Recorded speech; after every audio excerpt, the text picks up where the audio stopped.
Welcome to the Finding the Magic podcast, where books come alive. I'm Tricia Copeland, a fiction author and host of this show.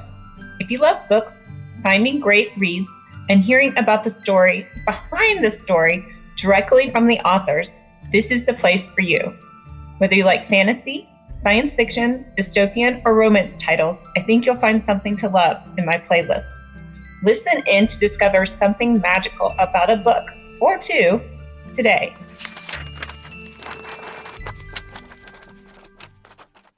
Hi, Lisa. Hi, Tricia. I'm How so are glad to you? have you here today. We have Lisa Amowitz. She's a young adult fantasy author. And I looked a bit about your books online. YA Secret Garden Fantasy Retelling. Jump in and tell us all about your first book. Well, there are three of them actually. Okay. Um, An Island Strange and Wild is the first book, which which is going to ultimately be a 5-book series. Um, it didn't start out that way, but it just ended up that way. I found that there was much more to tell than just one book. So, this book, as a child, I loved The Secret Garden. And I know a lot of people talk about The Secret Garden because it was a TV show, but I'm talking about the original. And I was just, I don't know, I love the whole concept of hidden worlds and just having this mundane life. I grew up in a very mundane suburban setting where I was always looking for magic and nature and whatever little patches of grass I could find. And I was the kind of kid that would sit up in a tree and hope that there were like gnomes under the rocks at the base of the tree. This is God's honest true story. So, I just always loved The Secret Garden, and I had written many things that never went anywhere. And then for some reason, when I started initially publishing in YA, I was writing thrillers. And then it just occurred to me, I should do The Secret Garden. So this book came into my brain in 2013, the summer my first book, Breaking Glass, was released. And it took me literally 10, 11, a lot of years until it worked. Uh, it started off very weird and didn't make a lot of sense. And a lot of people tore it apart and helped me. And finally, it ended up in the state that it's in now, which I'm quite pleased with. So. Well, good. Set us up with the characters and the world and what's happening. Well, it says it. I market it and I call it a Secret Garden retelling, but I think mashup, smash up is more appropriate because the only thing it really has to do with the Secret Garden is that there's a garden and it's secret, and there's a sort of displaced young lady who's the main character. That's Rosalie Gattel. I'll tell you a little more about her. There's a boy with a green thumb. That's her love interest, Liam O'Donnell. And there's a sick boy who is a sort of a denizen on this strange island she ends up on. But there's other people and other situations. So really, it's Rosalie is a science geek who thinks who's the child of a single mother, who a very overbearing single mother who has her whole life plotted out for her. And Rosalie is supposedly going to be studying abroad before she goes to college in the school that her mother has decided she's going to study astrophysics. And everything gets derailed when the boy she thinks she's in love with asks her to go to the island that he's from, this remote island off the coast of Maine. Now, you should know, I wrote this entire book and had not gone to Maine until the summer of 2024 after the book came out. And there were parts of it that really met my expectations of Maine, and other parts of it that was like, no, no, this isn't what I expected. Well, anyway, I like the Maine in my brain. Too many other people like Maine. That's the problem with Maine. It's gotten too much love. if you know what I mean. It's too busy. Yeah, places Um, like that tend to, and they're really nice to visit. yeah, I never got that impression just from seeing pictures but there were parts of the coastline that really looked very much like a book. Anyway, so the premise is that her, I could tell you this isn't really a spoiler because it happens in the first chapter, but her best friend dies in a shocking accident, and she's left with the regret that she didn't agree to go with him to this island. So she ends up defying her mother's wishes, which is the first time she's ever done that in her life. And it's something he wanted her to do that she wouldn't do. But now that he's dead, she feels, I better go do it. And so she goes to this island and she gets there. And that's where all these things unfold. This island has so many secrets and it's very strange. And she just, things keep, it's like an onion, different layers keep peeling off. And I can't say too much other than that she does stumble on a very strange, strange garden.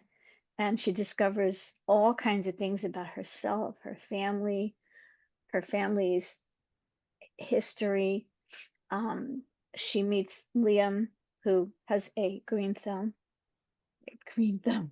It's a really unusual green thumb. Oh, He's okay. also incredibly mysterious and you're a hot what book boyfriend from your typical That's hot book always I fun. mean, I love him, he's my book boyfriend, so and Rosalie, it's the kind of like an enemies to lovers kind of thing because Rosalie's like still mourning this, she's still grieving over the boy that she thought she loved, and she's like not in any emotional state to carry on with this guy who's just, she can't read him. He's friendly, he's not, he's there when she needs him and then he's not, and he's just full of contradictions, and he's a complete enigma. I think she calls him in the book an enigma. It's something that Winston Churchill said, something, an enigma wrapped in a riddle, wrapped in a mystery, or something like that. So does that give you a good idea? That does, yes. So I guess, you can't give away too many spoilers because we I don't we can't. don't want to ruin the book. Um, No. but you said so you have two books plus a prequel out now, right? Yeah. And so does she stay on this island? Is it like completely her life gets thrown askew and now she's gonna Oh, stay her life gets thrown askew. She doesn't necessarily stay on this island, but nothing is ever the same for her. And, as we learn, as the secrets unfold, the adventure begins. And the novella is actually a prequel. So my readers have chided me and said, please do not tell people to read that novella first. Make sure they read An Island Strange and Wild first because you have spoilers in there and we're really mad at you if you, like give it away. And the thing is though that that's the way they read it, so it's possible that's just their own bias. I don't know. I haven't heard anybody say, "Oh man, that novella really spoiled Island for me." I really don't know.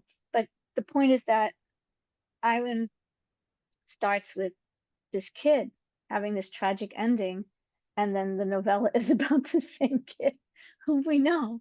So if you read the novella, it's a spoiler, but all you have to do is read the intro on Amazon to the next book. So it's really not, it's a spoiler, but it's almost like, you know, I don't know if you're a fan of White Lotus. You like White Lotus? Did you watch yes, it? yes, You can hanging on talk every about that all you word. like. I'm like obsessed with White Lotus, but you know how White Lotus starts, it's like, somebody's going to die. So it's like, how? You know, like you You're don't just know who and waiting how. until they die and how they die That's right. How do they and now die? Who's going to die? I'm starting to second guess it was so and so, right? Like Wait, no, don't tell me they gaslighted us. No, no. I got so confused. I thought somehow that Fabian died. And I said to my kid, I said, didn't he die? I could swear I saw him like riddled with blood and flood. And then they looked it up. They go, no, that was just the bodyguard. I go, okay. I mean, that would have been really sad because nobody paid any attention to that guy. And then, but anyway, back to our book. So, it's kind of like with the novella, what we're learning is, well, because Tyler also had so many secrets that he was keeping from Rosalie, and she starts to unravel his secrets when she's there. So you kind of learn, you see his discovery of his secrets, like how he learned and what did he know and what did he tell her and what did he not tell her. And you kind of get inside his head a bit to understand what led to his, him.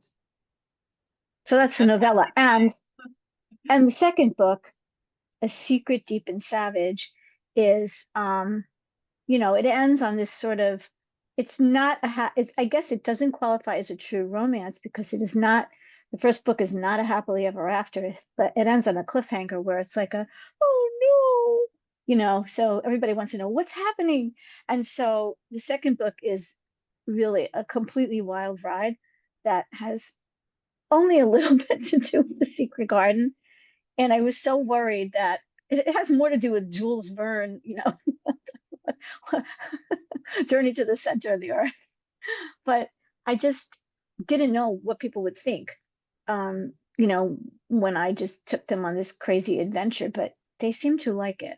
So there's going to be a third book, which theoretically is going to be released later this. I say theoretically because I haven't finished it. And I think the title is, I don't even know. It's a legend, dark and something, or dark and deadly. I don't know. It's something like that. I have to look it up. And then there will be a fourth book, which is the conclusion of everything. Okay. So 4 books in series plus the prequel. Yeah. Fine. Yeah, sometimes I always get to the what I think is going to be the ending, and then it's not the ending. So you never know. Yeah. Well, you got to leave kind of an ending. There has to be some kind of a pause. Like I don't want to just make it seem like it's one like 10,000 word book that I just chopped up into pieces and said, here, you know, it's, you know, it's like a whatever. It has its own conclusion, but the main thing that you want to occur still keeps going, if that makes any sense. Okay, yeah. So how do we, is this through first person point of view through Callie's, or is it third person? It's Rosalie's point of view completely. Oh, sorry, Rosalie, sorry. Yeah, it's okay. That's a nice name. Maybe I'll use that for something else. It is only, it has a few POV shifts, very few. There's no Liam point of view. It's Rosalie, and then there's like a bad guy. And occasionally you get this, there's an omniscient narrator, I think at the end, where you just don't know who it is. It's my book, I should remember, right? But yeah, it's mostly like 99% from Rosalie's first person point of view. I like that point of view. I think it's always fun. It's fun for me to write. I am writing a third person point of view in a different series now. So you said you have some series from before, or you're writing different series now. What else? What other books do you have, and what are you writing? Oh, well, these are the first truly indie, published books. I had my first indie published book was actually a reissue of a book that was not indie published. My first actual published book came out in 2013. It was from a publisher called Spencer Hill Press. And I'm happy to say I was published along with Jennifer Armentrout when she was just a beginner. Got to meet her and all that stuff. I mean, Spencer Hill Press in his heyday was the most amazing, wondrous thing, one of the best experiences of my life. And I still, have connections with some of those people. But so my first book was Breaking Glass. And it was sold by my agent at the time, and it came out, and we went to Book Expo, and I was all over the place, and it did pretty well. It won awards and such, And then the next year, they released a horror book that I wrote called Vision, They were all, this was a standalone. Breaking Glass, it's out. Breaking Glass is out there. It's on, it's even got an audiobook. But I re-released that in 2023. I redid the cover. So that's mine. And I did an audiobook myself. But then Spencer Hill Press still has two books of mine. One is called Vision, that was intended to be a standalone. That's kind of like a murderer, serial killer, horror-ish kind of thing. And then there was this non-finished series called Until Beth. It was supposed to be Life and Beth series or whatever it was called. And that was supposed to be a trilogy. And it ended with like to be continued. And guess what? I never did. I never finished it because things changed with the publisher, and I just didn't feel compelled to work on it. And you know, I don't know. It's like I really love that book, and maybe someday I'll pick it up again and finish the series. But right now, my mind is I'm just moving kind of away from YA, to be honest with you. Well, other genres are great too, yeah. Yeah, And there's I only think so many hours in the day, you know. right, yeah, you can't do everything. Yeah. So how did you become an author? What Oh God, quite by accident. fell into it? I'm an artist, you know. Okay. Can you tell? Do I look like an artist? I mean, I am an artist. I've always been an artist. I teach graphic design. I have an MFA in painting. I, just always drew art, made art. And occasionally I would write little things because I wanted something to draw about, or I do comics or whatever. And, even back in my when I was first out of college, I thought I was writing something in longhand, and it was so bad. It's like I didn't know what I was doing. So I was like, I'll forget it. You tried to be a musician, can't do that. You tried to be a writer, can't do that. Just stick to art. That's what you do. That's what you're good at. Just do it. So fine. Years go by. I become a professor. I am a professor. I am a full professor at City University of New York. I run the design program in the community college, Bronx Community College. That's my job. It's my day job. Hi, students. Everybody knows it's not a secret what I do. And I do design my own covers. I thought maybe you'd be interested in Yeah, knowing. your covers are beautiful Thanks. and amazing. Thank you. I love doing them. It's so much fun. And and I do covers for other people as well. So I was how gonna this say happened, you're on my I list. oh good, good, good. We can talk. I mean, actually two of my clients are former people who were published with Spencer Hill Press with me because they've gone indie too. Hi, Jennifer. You could get her on the podcast. Jennifer Ellis Provost. Shout out, shout out. She's Okay. awesome. Yeah, I'll Jennifer ask her if she Armtrout wants. was Jennifer Armtrout No, was no, on no, the no, no, no, no. Sorry, Jennifer Armentrout. She's a wonderful person, but we're not like super close or anything. Jennifer Alice Provost and I, we're buds, and we occasionally say hi to each other, whatever. We used to go to book expos and make all kinds of trouble together. So we have fond memories of calling each other Spammy and Lasagna. Yes, we Ooh. do. So we have that little history, but she is a really great client. And I'm really proud of the covers that I've recently done for her. So anyway, uh, I also have done covers. I'm giving plugs to my friends. I also did a cover for my very, very good friend Emily Collin, who has a beautiful and wonderful, not YA, a beautiful, wonderful romance serial called Fate and Fury, and it's really popular and fantastic. And I did the cover for that. Anyway, so back to how I got into writing. So it does relate to this professor story. So that was another thing I randomly became because all I ever wanted to do was be an artist. I wanted to be an illustrator. Got out of college, I'm like, this isn't going well. Guess I better try graphic design. Okay. So I kind of get into that and I'm like, eh. And then I learned the computers and I'm like, yeah, I like this. This is cool. So I was kind of ahead of the curve there, and I used that to, I found I was actually pretty good at teaching, much to my surprise. And and I also fell in love with Bronx Community College, where I have been at for untold years. Like, like, you know, they built the place around me. So, If and I could stay in school all my life, I probably would.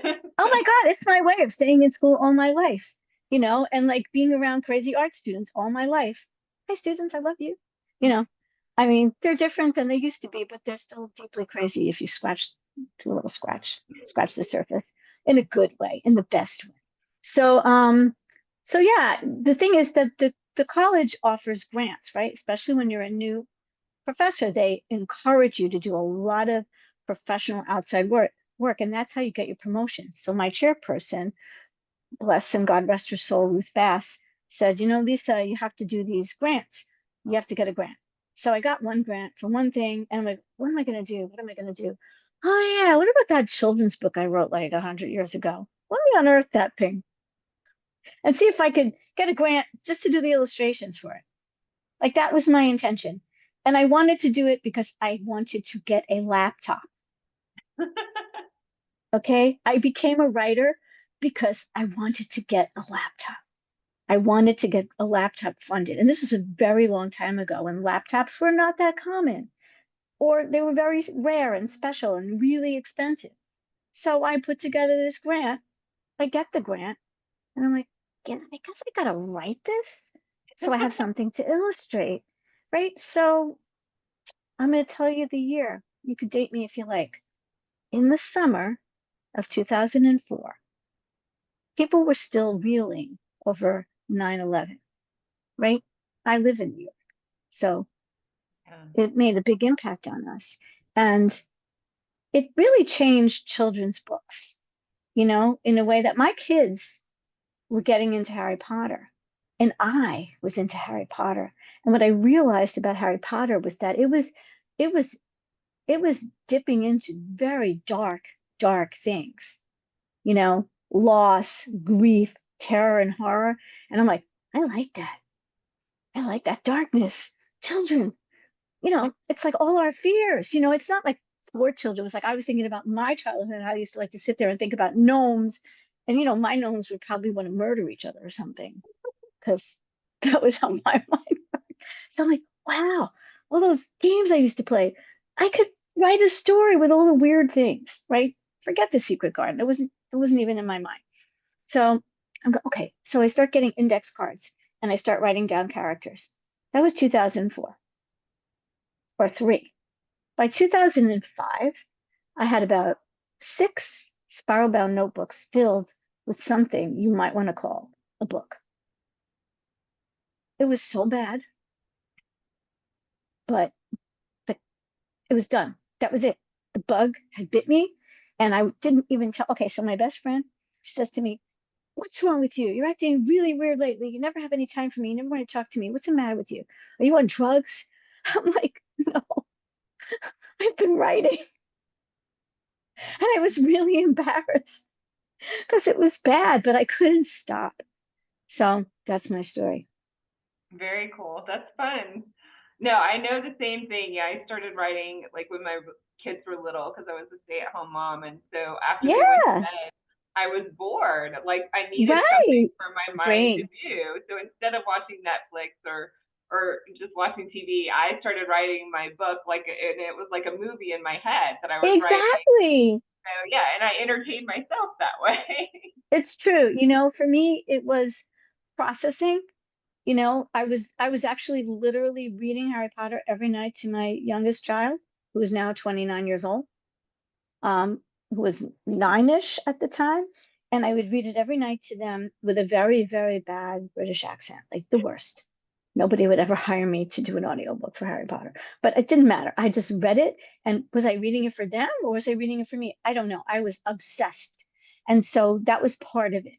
Harry Potter, I suppose, has a lot to do with what really spurred me to finally want to do this. And not because I wanted to be J.K. Rowling or have that success. I just thought, wow, I know how I could tell these stories now. This means something to me. And I was processing all this angst about 9/11 and raising children in the shadow of 9/11 and what was that, the fear, like, I mean, obviously this century has taught us over and over again that you just got to do stuff despite fear because this whole century has been about fear. But that was the beginning of it, like the moment when the bubble burst and we're like, the world is a dangerous place and you're still going to raise kids. So, you're not going to stop. So how do you process it? So that's for me, the writing became that too, like a therapy and a way of processing my fears and my angst and what have you. That's really cool. Yeah, and it's so interesting to me that you have this graphic side as well as like the written word side because I have no graphic abilities whatsoever. So, Well, there is Canva. well, no, I can do Canva. I can do that. Yeah. But if you ask Canva me is to go, graphics. yeah, I do these sketches for my cover artist, and she's like, no, no, just don't draw. I know. It doesn't, you listen, let me tell you the fallacy about designing. You don't need to be able to draw. Okay. Like I've been teaching for 100 years, and I have some students that there's the kind of people who really, really, really can't draw, that like don't draw as well as like a 4-year-old. You know they're gonna have a problem. But most of my students most people can draw as well as a 10-year-old. And like as a graphic designer, that's about all you need to be able to do. Now, I have students that draw amazingly. They're so gifted and wonderful, but that doesn't mean they're going to be a better designer than a person who draws like a 12-year-old. You know, Right. I it's think it's not, just having it's the a eye for different, putting things together, right? yeah. I mean, Yeah. I was a terrible graphic designer. I draw really well. I always drew, I'm really good with that stuff, but it really took me a long time to become a decent graphic designer. So that's why I fully and strongly believe that most people can learn some graphic design enough to do their own, little thingies. And I'm actually going to be hopefully making a webinar about that because I feel like I want to be the Piper of democratizing design. Like obviously, I still want my students to have jobs because the kind of design we do is hard. And I tell them that all the time. No, no, no. Don't you complain. Don't you complain that it's hard. I go, because if it's easy, if AI could do your job, you're not going to have one. Right. So what's next for you? The Good next book of the question. series, right? Well, there's something in between. Okay. As I had mentioned, I am trying to, um, I have written a book in a completely, utterly different genre than I've ever written. I think I've decided that I'm just losing my way in YA. A lot of it is because my kids are old now. I think when my kids were younger and then when teens, it was really easy for me to get inside of that brain, and to understand what was happening at the time and what was, you know, going on. And now, I look at my students and I'm like, what? You know, I don't know if I understand you. I only understand millennials. I'm sorry. I need a guidebook here. I mean, I'm learning. Look, they're great. They're wonderful and they're people and you just talk a while and you figure it out. But it still doesn't mean I understand or feel that comfortable writing YA anymore. Like my teenagers are going to seem like me, you know? And so I decided, I'm a certain age that maybe you could tell, and I feel like maybe I should write books about people my age. People my age deserve adventure and romance.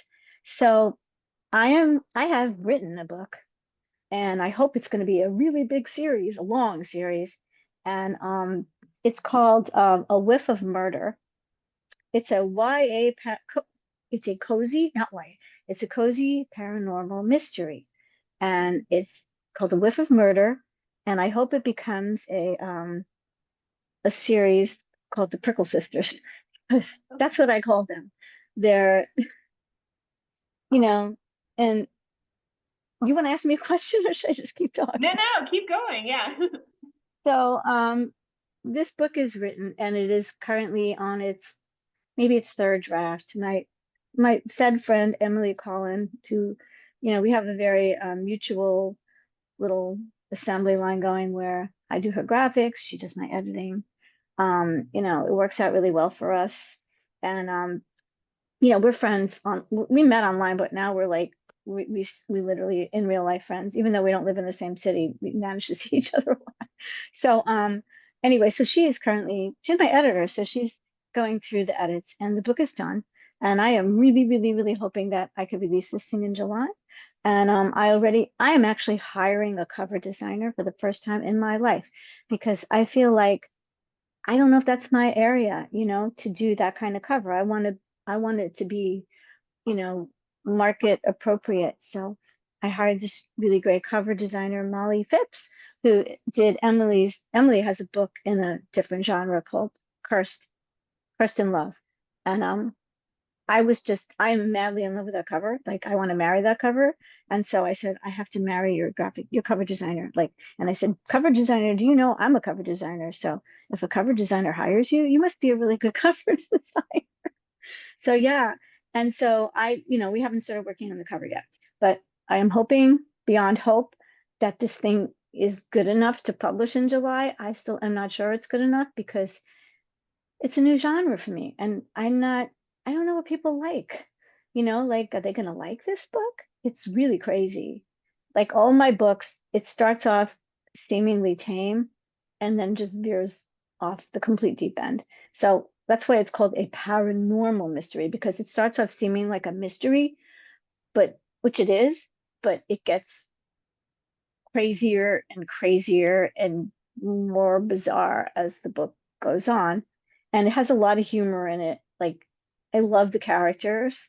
They're twin sisters of a certain age in the early 60s, and they have moved to this town in upstate New York. I live in the city of New York, but I spend my summers 2 hours north in various locations. And if you're not from New York, you probably think New York is just one big city, but people don't understand that New York City is just a pimple on a very rural state. And there are very rural areas in New York. And so it's in a fictional version of a town that really exists that I go to.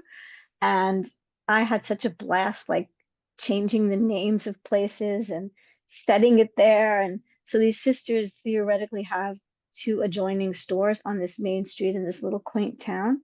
One has a bookstore, the other has a sort of a vintage clothing, kind of new agey, you know, fussy little shop.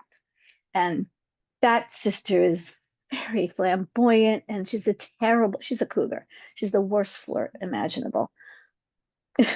And the bookstore owner is like neurotic and uptight and, you know, just a perfectionist, but really highly strung. And they're twins and they do not get along, as you can well imagine. But they have this one thing in common. They have this little family inheritance called a prickle, which is clairvoyance. And so Sonia's is related to the sense of smell, which is why she douses herself in a lot of perfume because she doesn't want to smell things that are going to tell her bad things that might happen. And Vera has what's that called when you touch things? Telemetry. She could touch things and know stuff. So she always wears white cotton gloves that she says is not to spoil the antique books that she sells. So both of them have a simultaneous prickle where they see somebody about to die. And That sounds like an that's how it awesome be. setup for a book. Yeah, I think And it's going it's to be great. I love it. It's really funny. It's got like these kooky characters, like this guy named Boring Loring, and and and it's crazy, wacky people. Yeah. Well, we will look forward to all of that. Tell everyone where we can find you and your book. Well, currently, I mean, I have a website, lisaamowitz.com.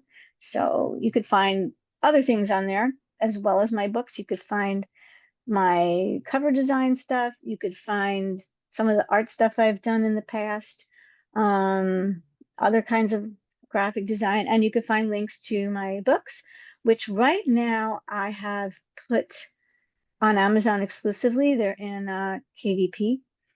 So they're available for sale. Um, the An Island Strange and Wild and A Secret Deep and Savage are available in paperback. Thomas Bright and Fragile, that's the prequel, is only available as an ebook, but they're all in KDP. Okay, So fun. they're in And did you Amazon. mention audiobooks too? Okay, so I should probably mention that. Breaking Glass is unrelated to any of these. That is also on Amazon. I think that one's wide. I don't remember. I think you could get that in Barnes and Noble or whatever, because I keep going back and forth and changing these things. But Breaking Glass is definitely on Amazon, and there is an audiobook narrated by this amazing actor. I did a Kickstarter for that to hire this really great guy, Maxwell Glick, who is like the voice of Jeremy Glass. Like I heard his voice and I'm like, it's Jeremy. And so I went like to hell and back to hire him. And, it was a vanity thing. I haven't really pushed it. But if you ever read that book and you want to hear Jeremy, you got to get the audiobook because Maxwell is him. But here's the little piece of news that it's been out on my social media.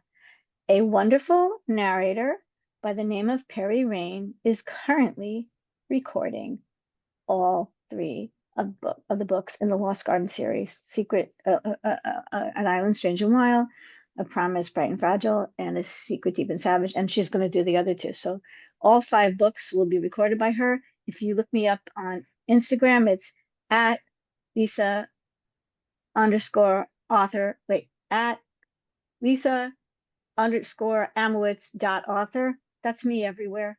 That's me on TikTok, I think it's that. I don't know. Just look up Lisa. You know what? You could always find me anywhere because I am literally the only Lisa Amowitz on this planet. That So makes things easy. Amowitz. you could find me wherever you want to find me. You will not find me on Twitter. I am not there. I got off of there, but I am on Blue Sky. I am on Instagram. I am on TikTok. I am on Facebook. I have a readers group or on Facebook. It's a private group, but if you read my books and you want to join, it's on my LinkedIn. Actually, I could, you know what? Not my LinkedIn, my Linktree. Do you want me to share that with you? All your links in the description. My Linktree, not my LinkedIn. That'll be great. Yeah. I have a Linktree that has like stuff. Okay. Yeah, you can. I can send it to you later. I'll email it to you. You don't need it right now. Okay. Right? No, not right now. But I mean, if you went on Instagram and Facebook and you found me, there's a Linktree link that has links to my books. It has links to my Facebook group, which I said is private for people who've read the book and want to just hang out. Did I miss anything? No, that's it. It seems like you've built an amazing world of books, and we appreciate that. So thank you for coming on and talking about your books. And it's crazy. Yeah, I hope you'll be back. Well, you're a fantastic interviewer. I just feel like we're hanging out, having a chat. So what books do you write? Can I interview you? What do you write? Yeah, I write YA fantasy too. So good. Well, you have to show me your books because maybe I could feature you if I do anything. Yeah, well, we can talk about that later, but thank you. All right. Well, let me know if you need covers too. Be in touch. Let's stay friends. I like you. You're really cool. Yeah. Okay. Oh, wait. I forgot to mention 2 other things of where you could find me. Okay. Like in real life, you could find me in 2 places soon. Other than if you just want to wander around the Bronx somewhere, because that's where I live. You could find me wander. The Bronx is really big, so you won't find me. But I'm going to be at an author event called the Gold Coast Author Fair on Long Island, New York. It's mostly in the town of Oyster Bay. I think that's coming up on the weekend of May 17th and 18th. I will post more details as I have them. I know it's coming up soon, but the big thing, it's probably a little too late for this because I think the registration is over, but the big thing I'm doing with my 3 best writer buddies is we are going to be authors at Literary Love Savannah in are you going to be there too? Have you heard of it? No, I was just at another event. I'd never heard of it, LLS, and Literally Love Savannah. Somebody else at the event was like, "Oh yeah, we're going to LLS," and I was like, "Why haven't I heard about this?" Oh man, I wish I had talked to you sooner. I think the registration closed, but you can see if you really want to go, it may still be open. They had closed it, but now they reopened it. The sad thing is that this is allegedly the last year. This is the first time I've ever done it. So it's a really big thing. And that's in July, so I will be there. Fun. And that is it. Thank you for being here. And on a lot of other podcasts that Mr. Michael Evan helped me set up. Yeah, he is amazing. So I thank you. know. I mean, I think there's 9. I don't know. And he keeps telling me there's more. Hi, Michael. All those tidbits, right? Yeah. Thank you, Trisha. It was really great talking to you. Let's stay in touch. You're cool. We got Sounds something good. in Thank common you. now. Okay, bye. I hope you enjoyed this episode of the Finding the Magic podcast. I'm your host, author and podcaster Trisha Copeland, and I love getting behind the scenes. If you like the podcast, make sure to subscribe and stop in each week to discover new authors and books. Thanks for listening, and until next time, keep finding the magic.